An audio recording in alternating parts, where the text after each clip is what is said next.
लाकर भूमि की रक्षा के लिए जान दे देनी पड़ी। फिर भी गहलोत साहब की नींद नहीं उड़ती।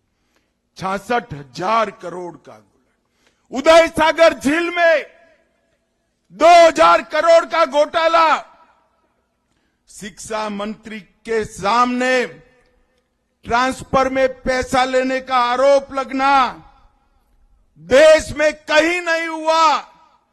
सचिवालय में 2 करोड़ और किलो में सोना मिलने की घटना देश में कहीं नहीं हुई। अरे गहलोत जी, शर्म करो, शर्म करो। जिस सचिवालय में आप बैठते हो, आपके नीचे, आपके नाक के नीचे 2.5 करोड़ रुपया और 1 किलो सोना जब्त होता है। आप किस प्रकार की सरकार चला रहे हो? माताओं, भाइयों, बहनों, काली सिंह बांध के नाम पर 200 करोड़ का घोटाला, गरीबों के राशन में 100 करोड़ का घोटाला, वृद्धावस्था के पेंशन में 450 करोड़ का घोटाला, और घोटालों की सीमा यहां तक बढ़ गई कि अब जांच करने वाले भी कहते हैं छोड़ दो भाई, जहां हाथ डालते हैं वहां से घोटाला निकलता है। नावा वालों, बताओ, ये भ्रष्टाचारी सरकार को दूसरा मैंडेट दे सकते हैं क्या? जोर से बोलो, दे सकते हैं क्या? राजस्थान में सबसे बड़ी समस्या गांव दाणी के अंदर पीने का पानी पहुंचाने की।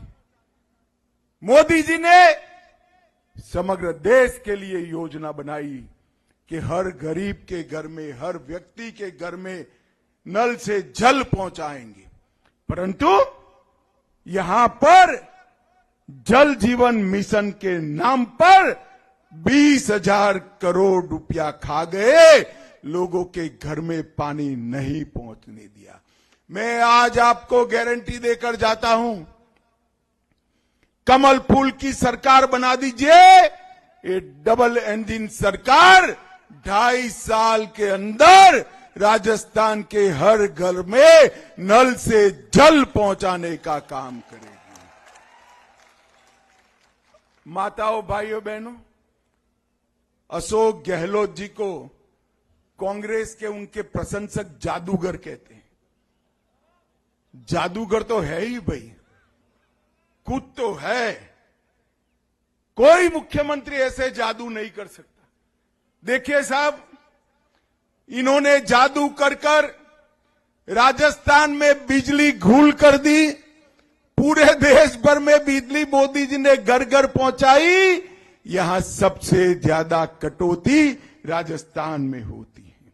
स्वास्थ्य की सुविधाएं जो वसुंधरा राजे सरकार में बहुत आगे बढ़ी थी, इसको घूम करने का काम ये अशोक गहलोत सरकार ने किया है। रोजगारी भी घूम कर दी, कानून और व्यवस्था भी घूम कर दिया। अब इतनी सारी चीजें तो कोई जादूगर ही घूम कर सकता है और कोई नहीं कर सकता है। भाइयों और बहनों, चाहे बिजली देनी हो, स्वास्थ्य सुरक्षा ठीक करनी हो, या कानून और व्यवस्था की स्थिति ठीक करनी हो, ये काम केवल और केवल कमल फूल की सरकार कर सकती है, भाजपा सरकार कर सकती है। और मित्रों, एक वर्ल्ड रिकॉर्ड कांग्रेस सरकार ने बनाया है, पेपर लीक करने का रिकॉर्ड। हर साल 3 पेपर लीक हुए। प्रदेश में पब्लिक सर्विस कमीशन का हर पेपर लीक होता है।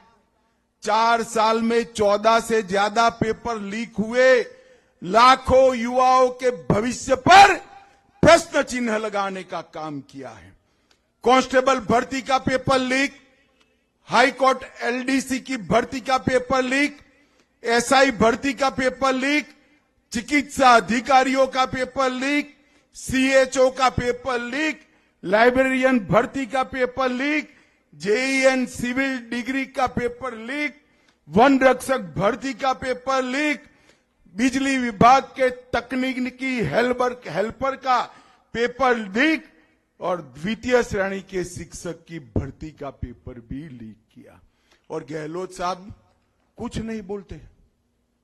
गहलोत जी एक पेपर के लिए एक युवा 2.5-3 साल कठोर मेहनत करता है, कई लोग ट्यूशन की फी भी देते हैं, और आप पेपर लीक कर कांग्रेस पार्टी के चट्टे बट्टे को रोजगारी देते हो।